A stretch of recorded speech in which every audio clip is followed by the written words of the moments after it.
যেভাবেই তুমি সকাল দেখো সূর্য কিন্তু একটাই, এবং সপ্তাহে বৃহস্পতিবার একটাই, অর্থাৎ বৃহস্পতিবার মানে হচ্ছে ছুটির দিনের আগের দিন।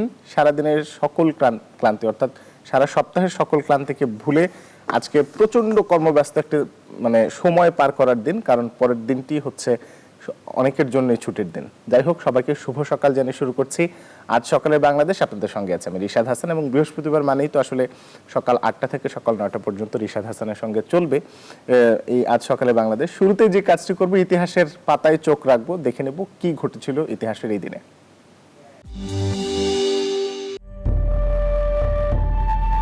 আজ বৃহস্পতিবার 1 এপ্রিল 2021, 18 চৈত্র 1427 বঙ্গাব্দ, 17 সাবান 1442 হিজরি। গ্রেগরীয় বর্ষপঞ্জি অনুসারে বছরের 91তম ও অধিবর্ষে 92তম দিন। 1878 খ্রিস্টাব্দের এই দিনে কলকাতা জাদুঘর প্রতিষ্ঠিত হয়। 1912 সালের এই দিনে ভারতের রাজধানী কলকাতা থেকে দিল্লিতে সরিয়ে নেওয়া হয়। 1971 সালের এই দিনে বাংলাদেশের কেরানীগঞ্জ উপজেলায় প্রায় 1000 বাঙালিকে হত্যা করে পাকিস্তানি সেনারা। 1908 সালের এই দিনে জন্মগ্রহণ করেন আমেরিকান মনোবিজ্ঞানী আব্রাহাম মাসলো।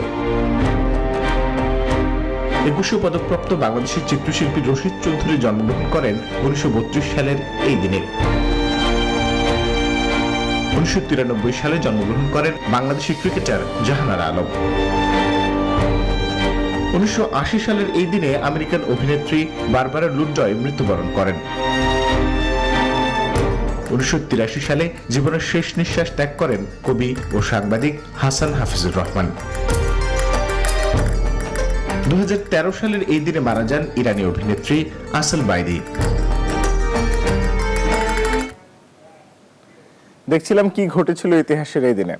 শুরুতে বলছিলাম যে আসলে বৃহস্পতিবার দিনটাকে একেবারে খুবই কর্মচঞ্চল রাখার দিন, এবং শুধুমাত্র বৃহস্পতিবারে না, প্রতিদিনই সকালবেলা ঘুম থেকে উঠে বিশেষ করে যারা বিশেষজ্ঞ চিকিৎসক আছেন তারা সবসময় পরামর্শ দিয়ে থাকেন অন্তত 40 মিনিট শারীরিক কসরত বা শারীরিক যে কায়িক পরিশ্রম রয়েছে সেটি করার কথা বলেন।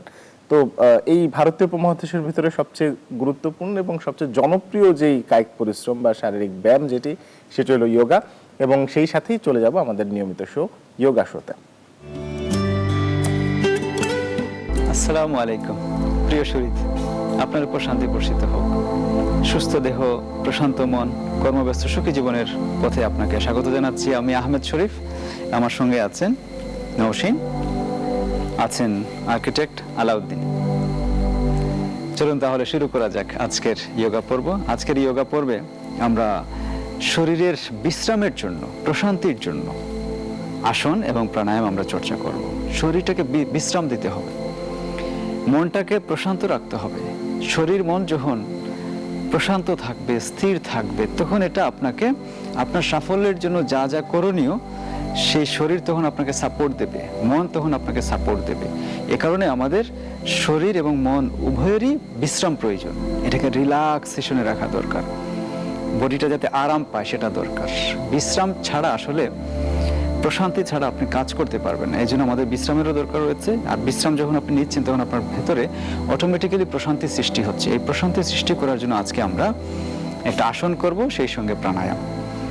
আর প্রশান্তির পাশাপাশি আমরা আরও কিছু বিষয়ে দেখব যে এটা শুধু প্রশান্তি সৃষ্টি করে না, আরও নানান অঙ্গের উপকার সৃষ্টি করে। সেগুলো আমরা অনুশীলন করতে করতে জেনে যাব।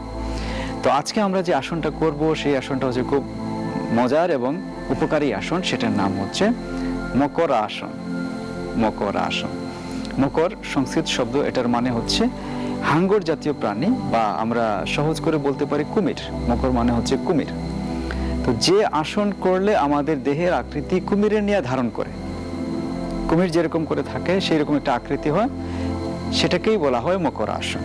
হ্যাঁ, দ্য ক্রোকোডাইল পোস্টার। তো আজকে আমরা সেই ক্রোকোডাইল পোস্টার মকর আসনটাকে অনুশীলন করব। এই মকর আসন নানানভাবে করা যায়।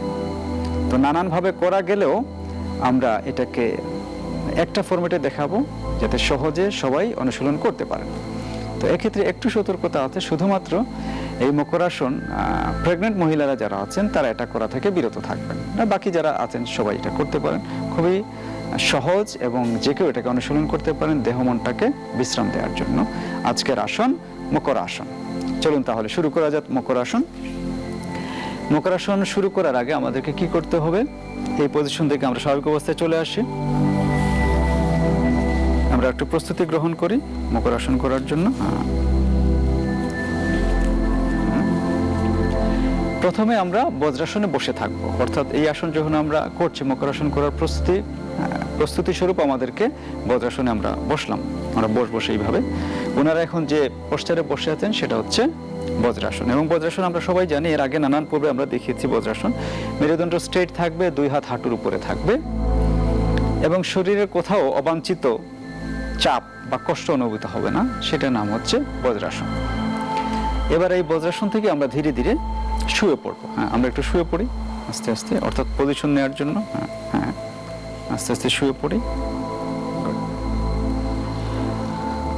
এবার আমরা আমাদের 2 হাতটাকে, বাম হাত নিচে থাকবে, ডান হাত উপরে থাকবে। নিয়ে আসেন, হাত নিয়ে আসেন। গুড। এবার আপনি চাইলে আপনার মাথাটাকে ডান দিকে বাম দিকে একদিকে কাত করে নিতে পারেন, এতে আপনার রিল্যাক্সেশনটা ভালো হবে। এই গেল একটা পর্যায়। ফাইনাল স্টেপ হচ্ছে আমরা আমাদের পা দুটোকে আস্তে আস্তে ছড়িয়ে দেব। 2 পাটাকে আমরা ছড়িয়ে দিই। ছড়িয়ে দিই। আরো আসবে, আরো আসবে। যতটুকু রিল্যাক্স করে আপনি পাটাকে ছড়াতে পারেন, যতটুকু পাকে রিল্যাক্স করে আপনি ছড়াতে পারেন সেই রকম করে পাটাকে ছড়িয়ে দেবেন। একদম রিল্যাক্স করে পাটাকে ছড়িয়ে দেবেন। এই হচ্ছে আমাদের মকরাসন।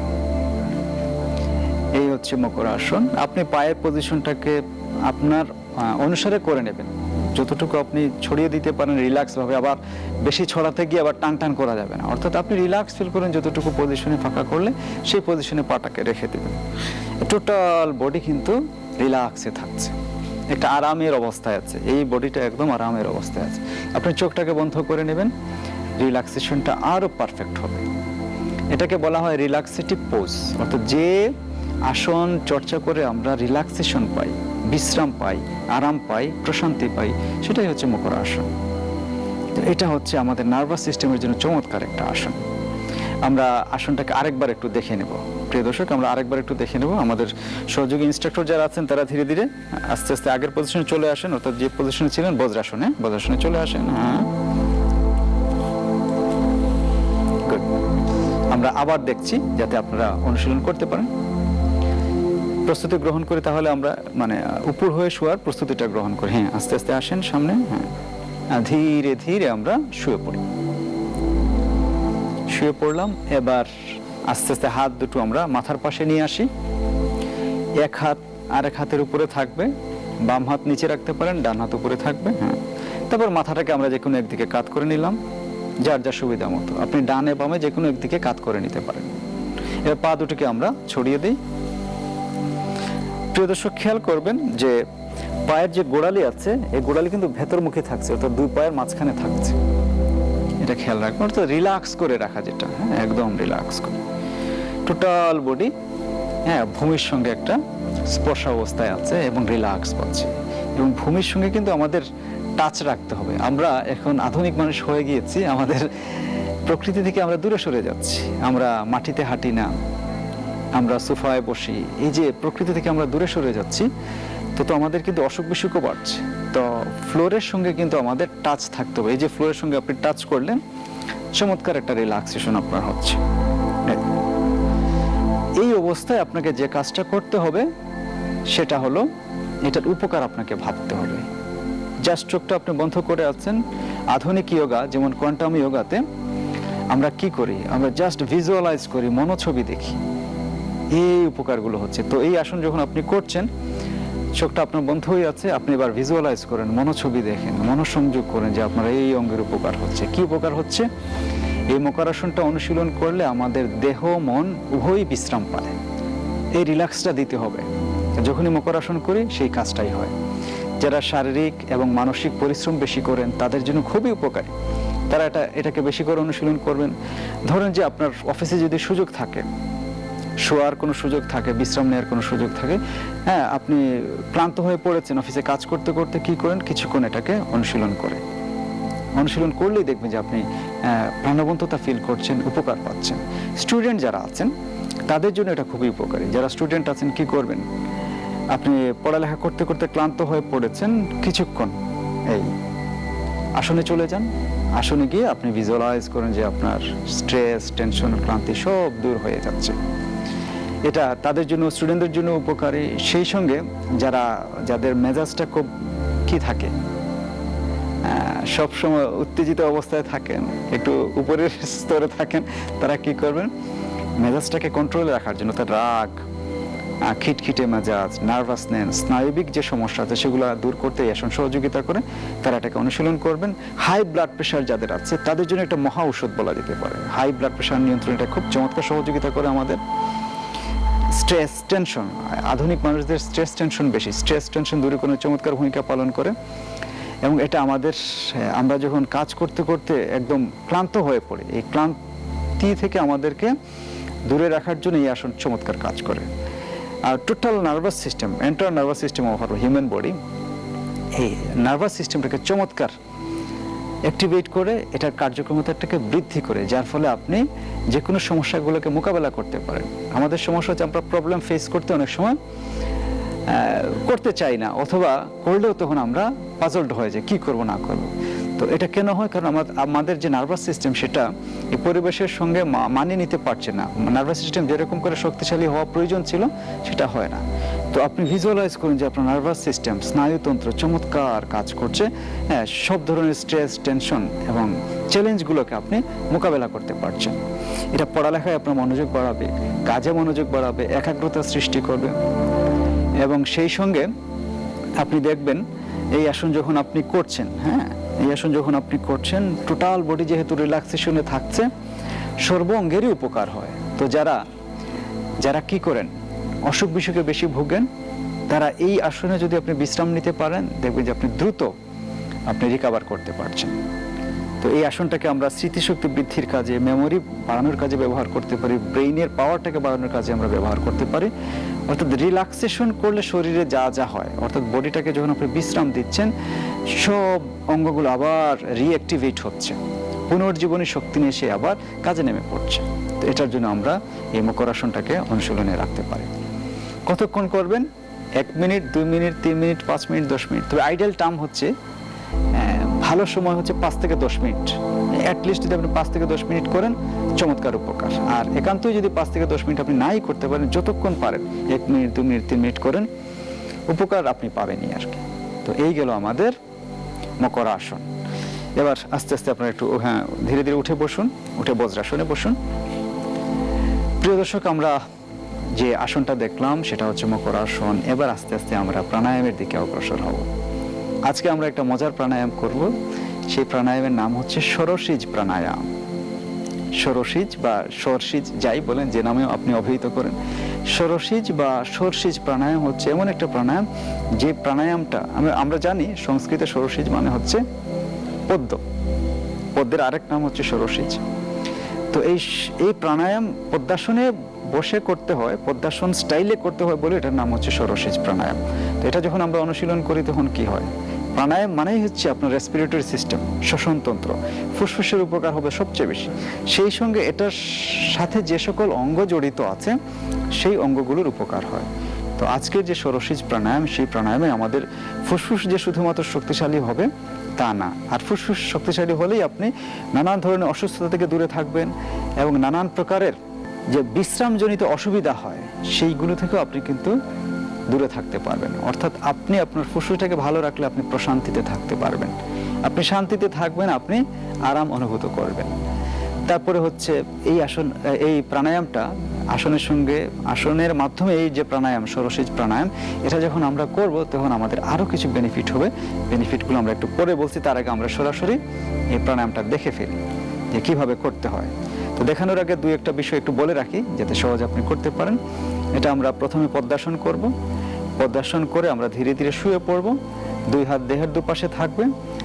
তারপর পদ্মাসন অবস্থায় আমাদের পাটাকে আমরা উপরের দিকে তুলব। কিভাবে তুলব এটা প্রিয় দর্শক আপনারা দেখবেন। দেখবেন যে এটা আমরা কিভাবে করি। তো সেই নির্দিষ্ট প্রক্রিয়া আমরা দম নেব, দম ছাড়ব। এই হচ্ছে আমাদের ষোড়শীজ প্রাণায়াম। তাহলে আমরা ষোড়শীজ প্রাণায়াম আমরা একটু দেখে ফেলবো। আমরা প্রথমে দণ্ডাসনে বসি। হ্যাঁ, একটু দণ্ডাসনে আসেন। পদ্মাসন করার জন্য আমরা দণ্ডাসন করব। পাটাকে সামনে ছড়িয়ে দিয়ে দেন। প্রিয় দর্শক, এখন আমরা পদ্মাসন করব। পদ্মাসন থেকে এই ষোড়শীজ প্রাণায়ামটাকে করতে হয়। তো আমরা এখন পদ্মাসন করছি। আমরা প্রথমে দণ্ডাসনে বসলাম, এরপর ডান পাটাকে ভাঁজ করে নেই, ডান পাটাকে ভাঁজ করে নেই, এরপর বাম পাটাকে ভাঁজ করে নেই। মেরুদণ্ড স্ট্রেট থাকবে, আমাদের মেরুদণ্ড স্ট্রেট থাকবে, দুই হাত হাঁটুর উপরে থাকবে। এই হচ্ছে পদ্মাসন। এই পদ্মাসন থেকে আমরা ধীরে ধীরে শুয়ে পড়ব। পদ্মাসন থেকে আমরা ধীরে ধীরে শুয়ে পড়ব। এবার কোণের উপর ভর করে আমরা একটু শুয়ে পড়ি। হ্যাঁ, ঠিক আছে, good। এই আমরা শুয়ে পড়লাম, আমাদের দুই হাত দেহের দুপাশে থাকছে, দুই হাত দেহের দুপাশে। এবার আমরা এই অবস্থা থেকেই প্রাণায়াম করব। পদ্মাসন প্রথমে আমরা করলাম, তারপর শুয়ে পড়লাম, হাত দুটো দেহের দুপাশে আছে। এই অবস্থায় এখন আমরা প্রাণায়ামের চর্চা করব। কি করতে হবে? আমাদের হাঁটুটাকে আমরা 90 ডিগ্রি অ্যাঙ্গেল একদম স্ট্রেট করে রাখবো দম নিতে নিতে। আমাদের প্রশিক্ষক যারা আছেন তারা দেখাবেন। এবার ধীরে ধীরে দম নিতে নিতে আস্তে আস্তে হাঁটু দুটোকে সোজা করেন। হ্যাঁ, 90 ডিগ্রি। হ্যাঁ, আরো আসছে, আরো, গুড। এবার দম ছাড়তে ছাড়তে আমরা হাঁটুটাকে নিচে নামিয়ে ফেলবো। আস্তে আস্তে আমরা নামিয়ে ফেলি। একবার হলো। এবার আমরা আরেকবার একটু করি। হ্যাঁ, পা তুলছি তুলছি, হ্যাঁ, 90 ডিগ্রি। এবং পেটে চাপ লাগছে, ফুসফুসের এক্সারসাইজ হচ্ছে, হাঁটুর এক্সারসাইজ হচ্ছে, পায়ের এক্সারসাইজ হচ্ছে, সব জায়গায় কিন্তু এক্সারসাইজ হচ্ছে। এবার আস্তে আস্তে নামিয়ে ফেলেন। নামান, ধীরে ধীরে নামাতে থাকেন। হ্যাঁ, দুইবার হলো। এইভাবে আমরা এটাকে 5 থেকে 10 বার অনুশীলন করতে পারি। 5 থেকে 10 বার এই প্রাণায়ামটাকে আমরা অনুশীলন করতে পারি। আমরা আরেকবার একটু দেখে নেই। দম নিতে নিতে আমাদের পাটাকে উপরের দিকে তুলছি, 90 ডিগ্রি করছি। দম ছাড়তে ছাড়তে আবার নিচে চলে যাচ্ছে ধীরে ধীরে। এবার আস্তে আস্তে পাটাকে ছড়িয়ে নিয়ে, হ্যাঁ, ডান পা, হ্যাঁ, বাম পা ছাড়িয়ে নিই আমরা। হ্যাঁ, জি, এই। এরপর আস্তে আস্তে আমরা আগের পজিশনে চলে আসবো, অর্থাৎ উঠে বসবো। আমরা উঠে বজ্রাসনেই বসি। বজ্রাসন, পদ্মাসন, সুখাসন, যে কোনো আসনে আমরা বসতে পারি। তো প্রিয় দর্শক, আমরা দেখলাম যে প্রাণায়াম, সেটার নাম হচ্ছে ষোড়শীজ প্রাণায়াম বা ষোড়শীজ প্রাণায়াম। চমৎকার উপকারী প্রাণায়াম। বিশেষ করে প্রথম যে উপকার সেটা তো ফুসফুসেরই হচ্ছে, আপনার রেসপিরেটরি সিস্টেম ভালো থাকছে। সেই সঙ্গে যাদের কনস্টিপেশন আছে সেই কনস্টিপেশনটাও দূর হবে। পেটের যে অতিরিক্ত বায়ু আছে, গ্যাস জমে আছে, সেই গ্যাসগুলোকেও দূর করতে সহযোগিতা করে। আপনি দেখেছেন যখন এই প্রাণায়ামটা অনুশীলন করা হয় তখন কি হয়? পেটে চাপ লাগে, যার ফলে পেটের যে অতিরিক্ত বায়ু আছে সেটা দূর হয়ে যায়। পায়ের শক্তিটা বাড়ায়। এটা যখন আমরা পদ্মাসন অবস্থায় করি, পায়ের এক্সারসাইজ হচ্ছে, পায়ের নার্ভ, মাসল সবগুলো শক্তিশালী হচ্ছে। তো পায়ের শক্তিটাকে বাড়িয়ে দিচ্ছে। যাদের সায়াটিকার পেইন আছে, সায়াটিকার পেইন কিন্তু অসহ্য যাদের এটা হয়, তারা, যারা সাফারার, তারা কিন্তু বুঝতে পারেন যে কি পরিমাণ কষ্ট হয়। তো সায়াটিকার পেইন দূর করতে এটা সহযোগিতা করে।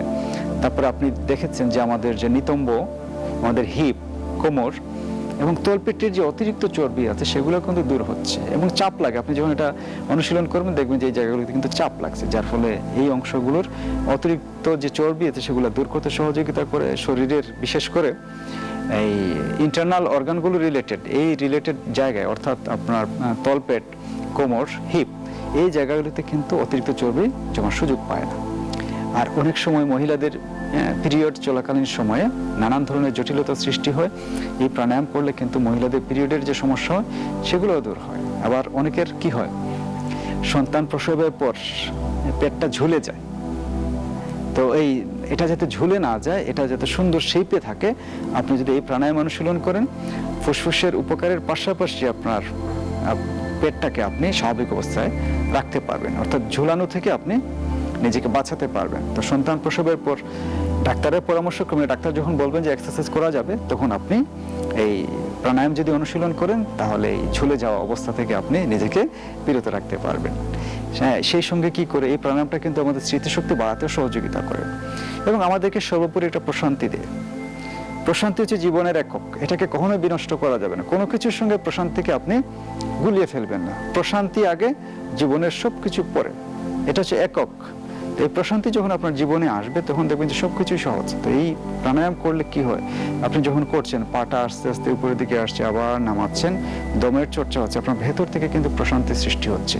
তো এই প্রশান্তি আনয়নের জন্য এই প্রাণায়ামটাকে আমরা কাজে লাগাতে পারি। মেধা শক্তি, স্মৃতিশক্তি, স্মরণ শক্তি বাড়ানোর জন্য এটাকে আমরা কাজে লাগাতে পারি। কেন? যখনই আপনি শুয়ে আছেন, আমাদের যে হার্ট আছে, হার্টটা পাম্প করে এরকম করে ঊর্ধ্বাংশে আমাদের রক্ত দিচ্ছে, ব্রেইনের দিকে আপনার ব্লাড সার্কুলেশনটা বেড়ে যাচ্ছে, যার ফলে ব্রেইনের পাওয়ার বাড়ছে, স্মৃতিশক্তি বাড়ছে, স্মরণ শক্তি আপনার আগের চেয়ে বহুগুণ বৃদ্ধি পাচ্ছে। তো এটাকে স্মরণ শক্তি বৃদ্ধির কাজেও আমরা কাজে লাগাতে পারি। এই গেল আমাদের ষোড়শীজ প্রাণায়াম। এটা আমরা 5 থেকে 10 বার অনুশীলন করতে পারি, খুবই উপকারী প্রাণায়াম। এবার আস্তে আস্তে আমরা আমাদের প্রাকৃতিক প্রক্রিয়া ভালো থাকার উপায় নিয়ে সেটা নিয়ে একটু আলোচনা করি। প্রিয় দর্শক, সামনে শীতকাল আসছে এবং এই শীতকালে কি হয়, অনেকেরই কিন্তু সর্দি হয়, কাশি হয়, হ্যাঁ, অ্যালার্জি হয় ঠান্ডাজনিত। তাদের জন্য চমৎকার প্রাকৃতিক ব্যবস্থা হচ্ছে কিচ্ছু না, আমাদের দেশে সবসময় পাওয়া যায়। শীতের আগে যদি আপনি ভালো করে খেতে পারেন, শীতের সময় আপনার শীত নিয়ে চিন্তা করা লাগবে না। দেখবেন যে আপনার অতিরিক্ত যে ঠান্ডা লাগার প্রবণ, শীতকালে শীত লাগবে, এটাই স্বাভাবিক, কিন্তু অতিরিক্ত ঠান্ডা যাতে না লাগে এখন থেকেই জাম্বুরা খাওয়া শুরু করে দেন। এখন থেকেই জাম্বুরা খাওয়া শুরু করে দেন।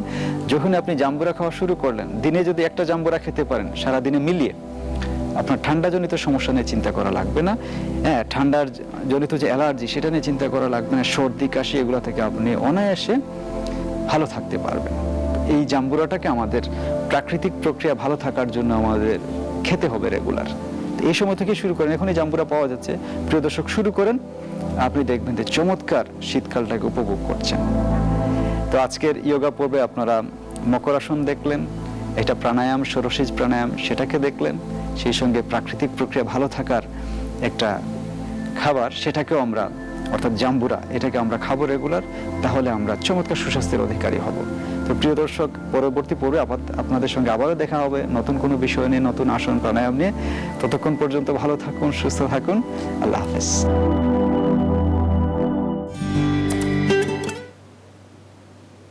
সুস্থ থাকতে প্রতিদিন সুষম খাদ্য এবং সেই সঙ্গে শরীরচর্চা, দুটিরই আসলে কোনো বিকল্প নেই। এবং এতক্ষণ পর্যন্ত দেখছিলাম আমাদের নিয়মিত যোগা শো। এবার একটা ছোট্ট বিরতিতে যাব। বিরতির পর যখন ফিরবো তখন আরো নানা আয়োজন থাকছে। বিরতির পর আরো একবার স্বাগত জানাচ্ছি। দেখছেন নিউজ 24, চলছে আজ সকালে বাংলাদেশ। আপনাদের সঙ্গে আছে আমি রিশাদ হাসান।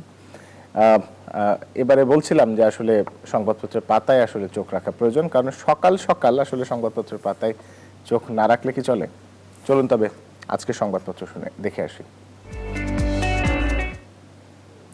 দর্শক, এই মুহূর্তে আমার হাতে দেশ এবং দেশের বাইরের যে প্রধান প্রধান সংবাদপত্রগুলো রয়েছে সেগুলো শিরোনাম রয়েছে। প্রথমে আমার হাতে যে পত্রিকাটি রয়েছে সেটি দৈনিক বাংলাদেশ প্রতিদিন। দৈনিক বাংলাদেশ প্রতিদিন আজ যে শিরোনামটি করেছে সেখানে বলছে, ক্ষত শুকায়নি সংস্কৃতির শহরে, চটকদার বিজ্ঞাপনে প্লট বিক্রির নামে ভয়াবহ প্রতারণা ওয়েল কেয়ার গ্রিন সিটির।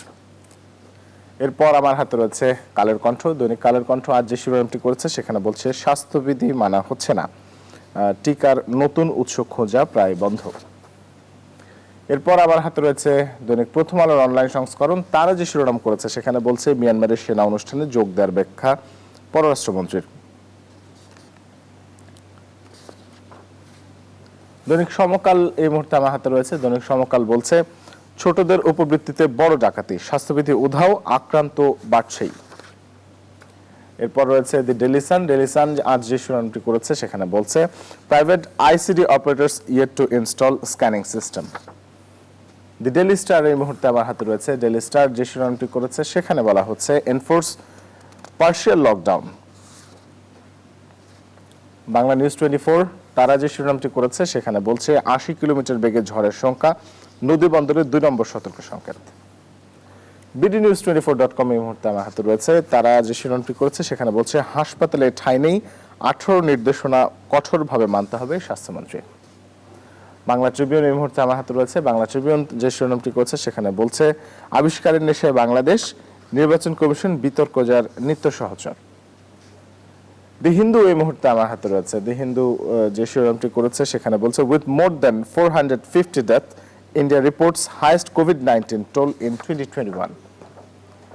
এবার আমার হাতে রয়েছে দি new York Times. New York Times যে শিরোনামটি করেছে সেখানে বলছে, Biden deals $2 trillion infrastructure plan. British পত্রিকা দি গার্ডিয়ানের অনলাইন সংস্করণ এই মুহূর্তে আমার হাতে রয়েছে। তারা যে শিরোনামটি করেছে সেখানে বলছে, মিয়ানমার প্রসঙ্গে UN security council must act to stop blood death, says envoy. এই ছিল আমার হাতে থাকা দেশ এবং দেশের বাইরের যে প্রধান প্রধান সংবাদপত্রগুলো সেগুলোর শিরোনাম। এবারে আমরা বিস্তারিত আলোচনায় যাব। আজ বিস্তারিত আলোচনার জন্য আমাদের সঙ্গে যুক্ত হচ্ছেন ডাক্তার মোড়ল নজরুল ইসলাম, একই সঙ্গে চিকিৎসক এবং সাংবাদিক। মোড়ল নজরুল ইসলাম, আপনাকে স্বাগত জানাচ্ছি এবং শুভ সকাল জানাচ্ছি আমাদের আজ সকাল বাংলাদেশের অনুষ্ঠানে। আপনার কাছে প্রথমেই যে জিনিসটি জানতে চাই যে 18 দফার নির্দেশনা দেওয়া হয়েছে 2 সপ্তাহের জন্য সরকার থেকে। বেশ কিছু নিষেধাজ্ঞা রয়েছে, তার ভিতরে কিছু বিধিনিষেধ রয়েছে, বিশেষ করে স্বাস্থ্যবিধি মানার কথা বলা হয়েছে। এই 18 দফা আদৌ কতটা বাস্তবায়ন হচ্ছে আপনি কি মনে করেন? আপনি ঠিকই বলেছেন যে সরকারের পক্ষ থেকে যে করোনা নিয়ন্ত্রণে যে 18 দফা যে নির্দেশনা দেওয়া হয়েছে, এই নির্দেশনাগুলো সঠিকভাবে পালন হচ্ছে না, এটা আমরা মিডিয়াতে দেখছি। এবং এটা মোস্টলি সব মিডিয়াগুলোতে এটা ফোকাস করছে যে সরকার যে 18 দফা, বিশেষ করে যে মাস্ক পরা, তারপরে যে ক্রাউডিং অ্যাভয়েড করা, তারপরে বাসগুলোতে বা ট্রান্সপোর্টগুলোতে যে আমাদের অর্ধেক আসন ফাঁকা রাখা, এগুলো আমরা কিন্তু যতটা আশা করেছিলাম অতটা কিন্তু হচ্ছে না। সেদিক থেকে যে আমরা বলবো যে সরকারের এই যে নির্দেশনাগুলো সঠিকভাবে বাস্তবায়িত হচ্ছে না। এবং সব থেকে বড় কথা যেটা হচ্ছে যে মানুষ কিন্তু এই যে এখন যে ভয়াবহতা, এই ভয়াবহতা সম্পর্কে তারা বুঝতে পারছে না। যেটা হচ্ছে যে প্রথম যেটা, এখন আপনি দেখবেন যে এটাকে যদিও আমরা সেকেন্ড ওয়েভ বলছি, কিন্তু ইউরোপের অনেক দেশে কিন্তু এটাকে থার্ড ওয়েভ বলছে। যে থার্ড ওয়েভ, ইভেন দেখবেন যে ফ্রান্সে লকডাউন দিয়েছে, ইভেন পার্শ্ববর্তীদের ভারতের অনেক জায়গাতে কিন্তু তারা লকডাউন, এমনকি কারফিউ পর্যন্ত দিয়েছে। এবং আমাদের দেশের যে অবস্থা চলছে এবং যে হারে, এবং গতকালকের যে রিপোর্ট ছিল সেই রিপোর্ট অনুযায়ী যে আমাদের সংক্রমণের হার 20%-এরও অধিক, এটা অত্যন্ত অ্যালার্মিং। এবং আপনি যদি খোঁজ খবর নিয়ে দেখেন যে ঢাকা শহরের কোনো সরকারি বলেন বেসরকারি হাসপাতাল বলেন, যেখানে কোভিড চিকিৎসা করায়, কোথাও আইসিইউ খালি নাই, কোথাও বেড খালি নেই। এবং একটা বেডের জন্য মানুষ হাহাকার করছে। যে এই যে কন্ডিশনে, এই কন্ডিশনে আপনার সরকারের পক্ষে যে এটাকে যে মানে নিয়ন্ত্রণে আনা সম্ভব, এমনও কোনো আমরা পদক্ষেপ দেখছি না। সরকার যে 18 দফা নির্দেশনা দিয়েছে, সেই নির্দেশনাগুলো যথেষ্ট কিনা সেটাও বিবেচনা দাবি রাখে। আরেকটি বিষয় হচ্ছে, দেখবেন যে যেটা আমরা সবসময় আশঙ্কা করে থাকি, যে হসপিটালগুলোতে যে শয্যা নাই, আইসিইউ নাই, সেটা একটা জিনিস। আর একটা জিনিস যেটা আমি বলবো, যে এই যে চিকিৎসা ব্যয়টা যে হারে, আপনি দেখবেন যে যেটাকে এই বেশিরভাগ ক্ষেত্রে যাদের কোভিড সাসপেক্ট বা যাদের সিটি স্ক্যান দেওয়া হয়, একটা সিটি স্ক্যানের, আমি শুধু একটা টেস্টের কথা বলছি, এটা 13, 14, 15 হাজার টাকা পর্যন্ত নেওয়া হচ্ছে। তারপরে আপনার কোভিড টেস্টের যেটা, যেমন ডেঙ্গুর সময় আপনি দেখেছিলেন যে গভর্নমেন্ট একটা ফিক্স করে দিয়েছিল যে 500 টাকার উপরে ডেঙ্গুর টেস্ট যখন খুব মহামারীর আকারে চলে গেল। কিন্তু এই কোভিড এর ক্ষেত্রে কিন্তু গভর্নমেন্টের এই ধরনের কোনো নির্দেশনা নাই, এই ধরনের কোনো কন্ট্রোল নাই, যার ফলে যে 3000 থেকে 3500 থেকে 5000 পর্যন্ত এই বিভিন্ন জায়গাতে এই একটা কোভিড টেস্টের যে তাও যে সময় মতো রিপোর্ট পাওয়া যাচ্ছে না। তারপরে আনুষঙ্গিক যে রিপোর্ট গুলো, যারা ভর্তি হচ্ছে অথবা বাইরের থেকে টেস্ট করছে, এই ব্যয়ও অনেক বেশি। এগুলোর ক্ষেত্রেও কিন্তু সরকারকে চিন্তা করতে হবে যে সরকার যে হাসপাতালগুলোর এই ঊর্ধ্বমুখী ব্যয় তারা নিয়ন্ত্রণ করবে কিনা, এটা কিন্তু একটা বিবেচনার বিষয়। আরেকটি বিষয় হচ্ছে যে আমি আরেকটা সম্পূরক প্রশ্ন এর সঙ্গে করতে চাই, যেহেতু আপনি হাসপাতাল নিয়ে কথা বলছেন। সেহেতু আপনাকে একটু বলি যে এখন পর্যন্ত সারা বাংলাদেশে প্রায় 96টি হাসপাতাল কোভিড ডেডিকেটেড হাসপাতাল হিসেবে চিহ্নিত করা হয়েছে এবং যার ভেতরে 61টি হাসপাতালে আইসিইউ নেই, মাত্র 35টি হাসপাতালে নির্ধারিত আইসিইউগুলো রয়েছে। আমি সরকারি হাসপাতালের হিসেবটি বলছি। এবং এই জায়গায় একটি অপ্রতুলতার জায়গা রয়েছে, যদিও বারবারই স্বাস্থ্য অধিদপ্তর বা স্বাস্থ্য সেবা বিভাগের পক্ষ থেকে বলা হচ্ছে যে আইসিইউ কোনো সমাধান নয়, কিন্তু তারপরেও আসলে যে জটিল রোগীগুলো আছে, যেহেতু এখন বাংলাদেশে উচ্চ সংক্রমিত জেলার সংখ্যা 29টি ছাড়িয়ে এখন 31টি, সেক্ষেত্রে আসলে এই পুরো বিষয়টাকে আপনি আসলে কিভাবে মূল্যায়ন করবেন? আইসিইউটা আমি বলি যেটা হচ্ছে যে, যদিও আপনার আমি জানি না মানে কেন কথাগুলো ভালো মতো শুনতে পাচ্ছি না, তারপরও বলছি যে আইসিইউর যে সংকটটা, আইসিইউটা কিন্তু যে আপনি যে 500 বা 600 আইসিইউ বা 700 আইসিইউ আছে, এই আইসিইউ কিন্তু অত্যন্ত অপ্রতুল। আপনি দেখবেন যে যে যাদের শ্বাসকষ্টের পেশেন্ট, যাদের এল্ডারলি পেশেন্ট, যাদের কোমরবিডিটি আছে যেমন হাইপারটেনশন, ডায়াবেটিস, তারপরে রেসপিরেটরি প্রবলেম, হার্টের সমস্যা, এবং তার সাথে যদি শ্বাসকষ্ট থাকে, বুকে ব্যথা থাকে, তাদের ক্ষেত্রে কিন্তু ইমিডিয়েটলি শুধু হসপিটালে নিলেই হবে না, তাদেরকে আইসিইউর ব্যবস্থা করতে হবে বা তাদের স্পেশালাইজড যে ম্যানেজমেন্ট সেটা করতে হবে। তো সেক্ষেত্রে আইসিইউ তো অনেক দূরের কথা, আমরা একটু একটা বেডে দিতে পারছি না, যার অক্সিজেন কমে গেছে তাকে অক্সিজেন পর্যন্ত আমরা দিতে পারছি না।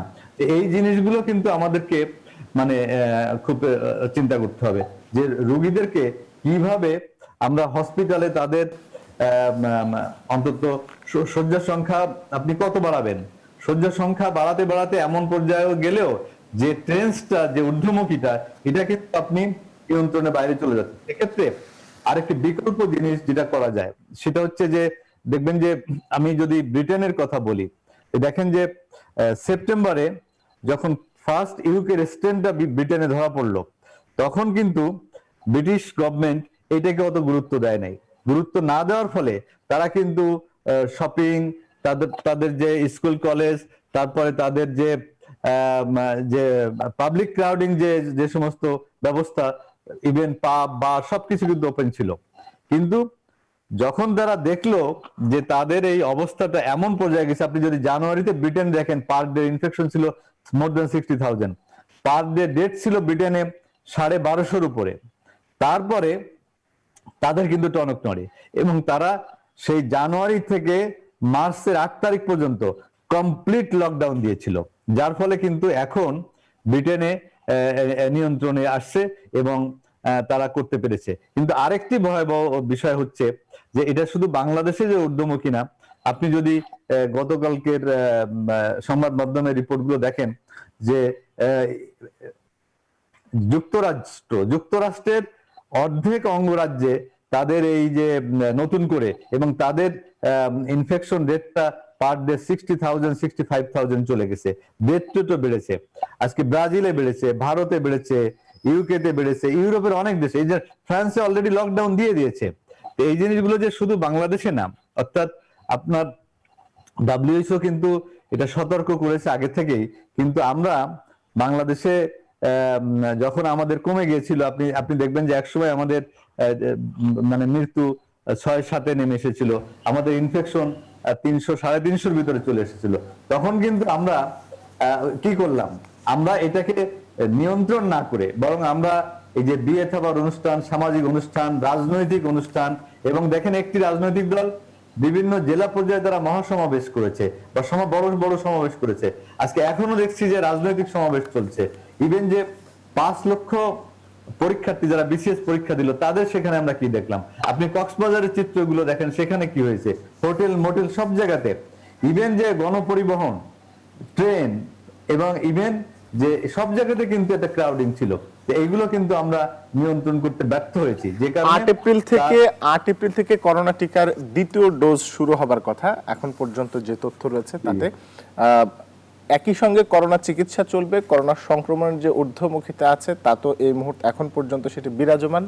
তো এই সব কিছু মিলে আসলে আপনি কি মনে করেন এই বিষয়টি স্বাস্থ্য খাতের উপরে বা স্বাস্থ্য সেবা বিভাগের উপরে কতখানি চাপ সৃষ্টি করবে? একই সঙ্গে করোনা চিকিৎসা, একই সঙ্গে করোনার টিকা প্রয়োগ এবং সেই সাথে সংক্রমণের ঊর্ধ্বমুখিতা? আচ্ছা দেখেন, এই টিকার ব্যাপারে আমাদের গভর্নমেন্ট প্রথমে যে পলিসিটা নিয়েছিল, দেখেন এই কারা ভালনারেবল, একটা জিনিস মনে রাখতে হবে যে আমাদের এখানে এই যে যারা কোভিড নিয়ন্ত্রণের সাথে যুক্ত, যারা এই ম্যানেজমেন্ট কমিটিতে আছে বা স্বাস্থ্য মন্ত্রণালয়ের বিভিন্ন কমিটিতে আছে, তারা দেখবেন যে আপনি যদি ইন্ডিভিজুয়ালি 5 জনের সঙ্গে কথা বলেন, দেখবেন তারা 5 রকম বক্তব্য দিবে। এটা হচ্ছে একটা অ্যালার্মিং জিনিস। আপনাকে আমাদের যে ন্যাশনাল যে গাইডলাইন, ন্যাশনাল যে প্রোটোকল, সেটা কিন্তু সবাই বলছে না।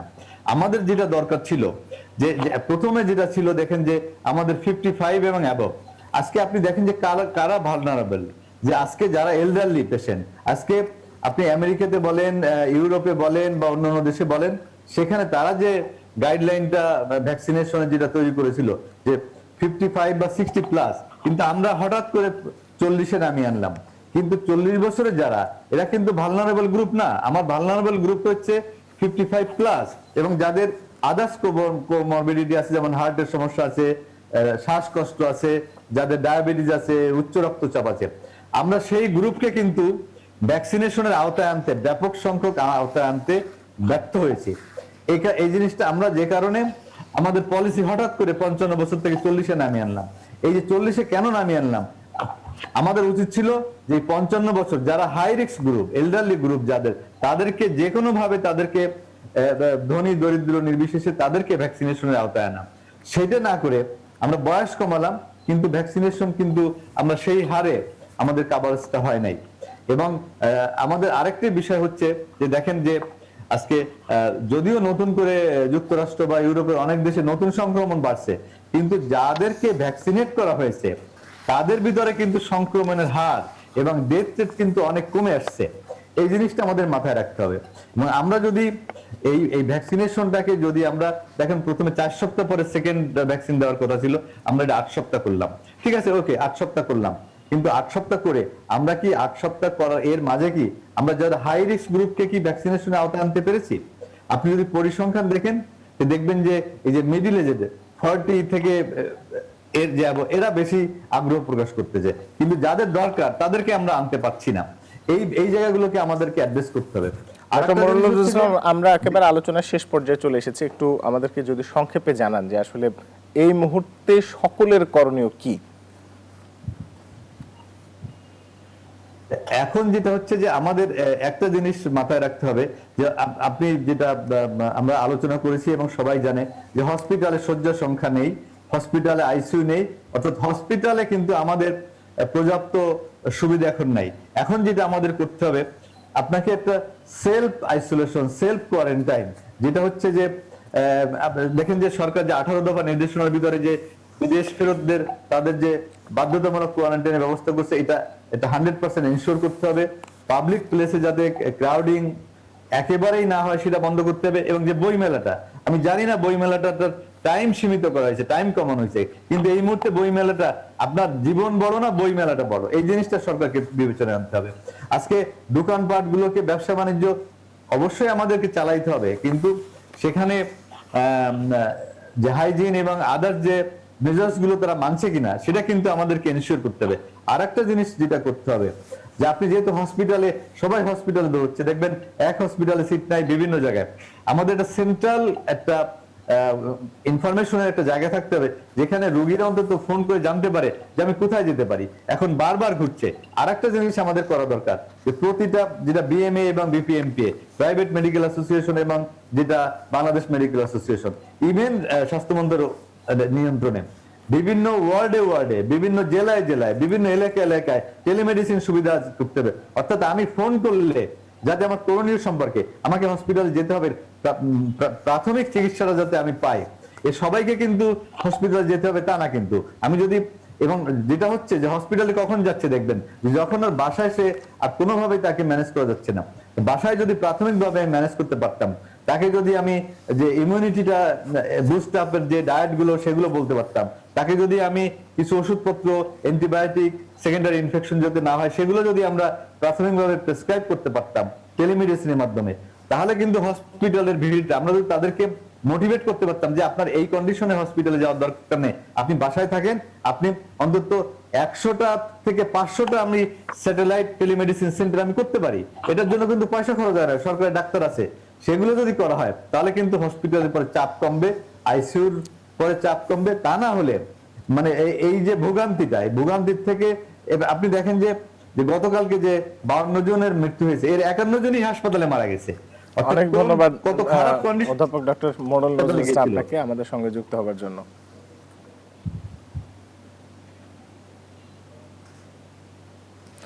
এতক্ষণ পর্যন্ত আমরা আলোচনায় ছিলাম এবং আমাদের সঙ্গে আলোচনায় যোগ দিয়েছিলেন ডক্টর মোড়ল নজরুল ইসলাম, সাংবাদিক ও চিকিৎসক, এবং তার সঙ্গে আমরা কথা বলছিলাম কোভিড-19-এর যে এখন বর্তমানকার যে সংক্রমণ এবং এখনকার যে স্ট্রেইন এবং সব কিছু নিয়ে আমরা কথা বলছিলাম।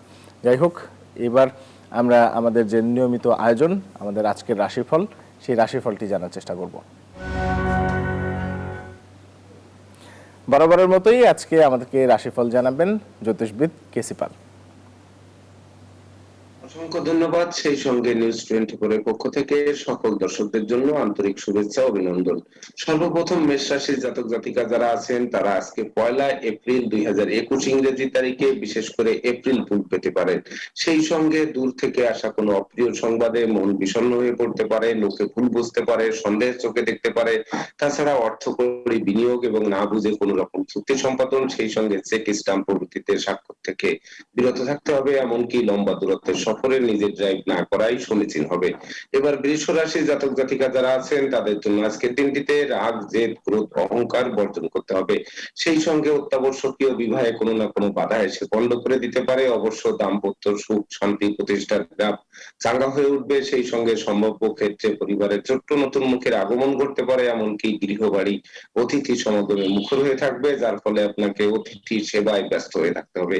এবার মিথুন রাশির জাতক জাতিকা যারা আছেন তাদের জন্য আজকের দিনটিতে শরীর স্বাস্থ্যের প্রতি তীক্ষ্ণ নজর রাখতে হবে। অবশ্য দীর্ঘদিনের ভোগ্য ব্যাধি থেকে আরোগ্য লাভের পথ প্রশস্ত হবে। সেই সঙ্গে দুর্ঘটনা ও অপ্রীতিকর ঘটনা এড়াতে ভিড় ভাড় মিছিল মিটিং বর্জন করতে হবে। এমনকি সন্তানদের ক্যারিয়ার ও স্বাস্থ্য এমনকি গতিবিধির উপর তীক্ষ্ণ নজর রাখতে হবে। এবার কর্কট রাশির জাতক জাতিকা যারা আছেন তাদের মধ্যে যারা শিক্ষার্থী আছেন তাদের কঠোর শ্রম, মেধা, প্রযুক্তি ও কৌশলের বলে ফসল ঘরে তুলতে হবে। অবশ্য পিতামাতার কাছ থেকে ভরপুর সাহায্য সহযোগিতা প্রাপ্ত হবেন। সেই সঙ্গে হারানো পিতৃমাতৃ ধন সম্পদ সম্পত্তি ফিরে পেতে পারেন। তাছাড়া কর্মের সুনাম যশ কাঙ্ক্ষিত স্বপ্ন পূরণ করতে পারে। এমনকি যোগ্য কর্ম, উচ্চ শিক্ষা, ধর্মীয় যাত্রা বা ব্যবসা বাণিজ্য ব্যাপক দেশে দূরভ্রমণের সম্ভাবনা অনেকাংশে বেশি।